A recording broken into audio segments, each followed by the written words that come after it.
महाविकास आघाडीची काही दिवसाआधी जागा वाटपावरून प्राथमिक बैठक झाली। मात्र लोकसभेच्या स्ट्राइक रेटवरून अधिक जागेची मागणी शरद पवार गट आणि काँग्रेसची आहे। त्यामुळे ठाकरेंच्या शिवसेनेनं नरमाईची भूमिका घेतल्याचे दिसतंय, कारण राऊतांनी समान हिस्सेदारीचं वक्तव्य केलंय। कौन कितनी सीटें लड़ेगा, सभी बराबर के हिस्सेदार हैं। राऊत साहेब काही बोलू शकतात। राऊत साहेबांवर कुठली प्रतिक्रिया मी देणार नाही।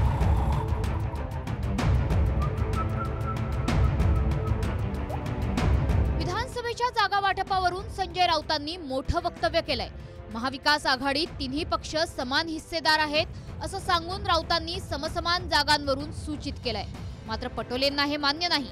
राऊत काहीही बोलू शकतात, त्यांच्यावर बोलणार नाही अशी प्रतिक्रिया काँग्रेसच्या प्रदेशाध्यक्षांनी दिली आहे।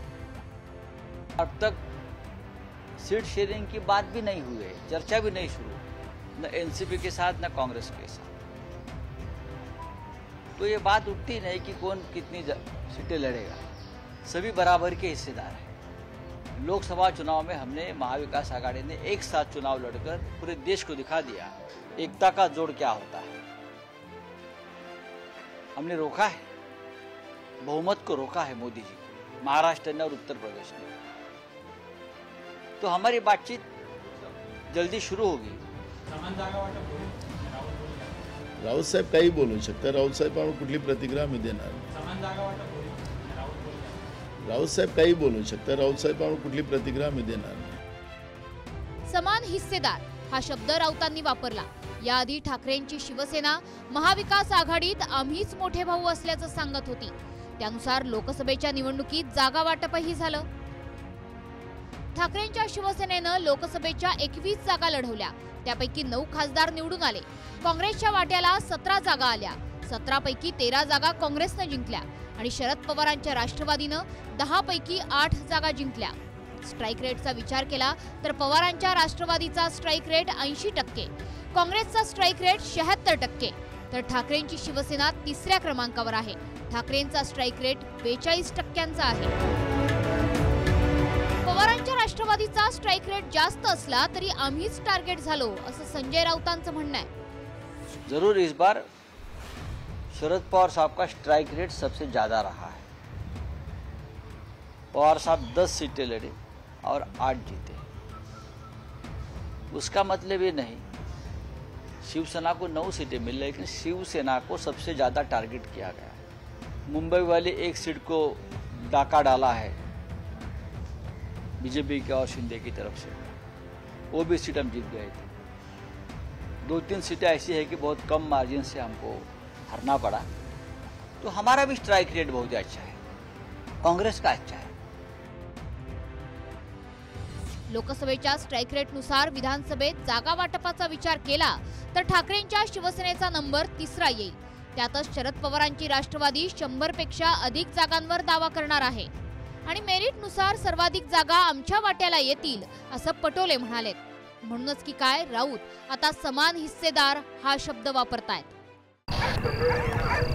विक्रम आ तो गए, जाओगे कैसे? बड़े आराम से। देखिए ये देश हेलो, मैं आ रहा हूँ और हाँ भगा कर ले जाऊंगा।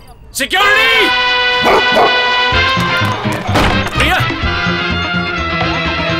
भाग गई, पकड़ो उनको।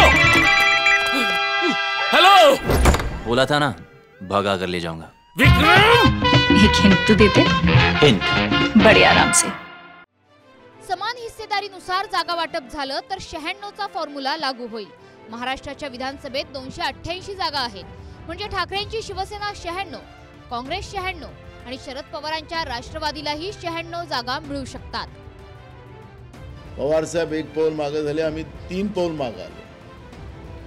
त्यामुळे असं आम्हालाही आमच्या कार्यकर्त्यांना सांगावं लागतं, ज्यावेळेस आम्ही सगळेजण एकत्रित बसू त्यावेळेस आमचा सगळ्यांचा उद्देश एकच आहे की महाराष्ट्रातलं हे पेशवे आणणार विचाराचं जे सरकार आहे, एकनाथ शिंदे, अजित पवार, भाजप, देवेंद्र फडणवीस, या सरकारला परास्त करणं हा आमचा एकमेव उद्देश आहे आणि आम्ही बसून त्यामध्ये निर्णय करू। 8 दिवसांआधी महाविकास आघाडीची विधानसभेच्या जागांवरून प्राथमिक बैठक झाली आहे। विक्रम आ तो गए, जाओगे कैसे? बड़े आराम से। देखिए ये देश उन्नति हेलो, की सीढ़ियां मैं आ रहा चढ़ हूँ। और हाँ, भगा कर ले जाऊंगा। सिक्योरिटी! भैया! भाग गए, पकड़ो उनको! हेलो! बोला था ना, भगा कर ले जाऊंगा। विक्रम! एक हिंट तो देते। हिंट। बड़े आराम से। सध्या तिन्ही पक्षांकडून जागांची चाचपणी सुरू आहे. तिन्ही पक्षांच्या चाचपणीनंतर बैठकांचं सत्र सुरू होईल. अर्थात ठाकरेंची लोकसभेच्या निवडणुकीआधी जी बार्गेनिंग पॉवर होती ती निकालानंतर काहीशी कमी झाली आहे हे राऊतांच्या वक्तव्यातून स्पष्ट दिसतंय. Bureau report, TV9 Marathi.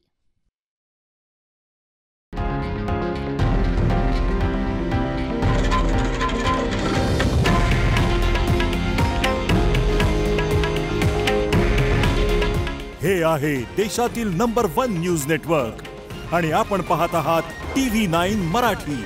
काळजी तुमची, हित महाराष्ट्राचं.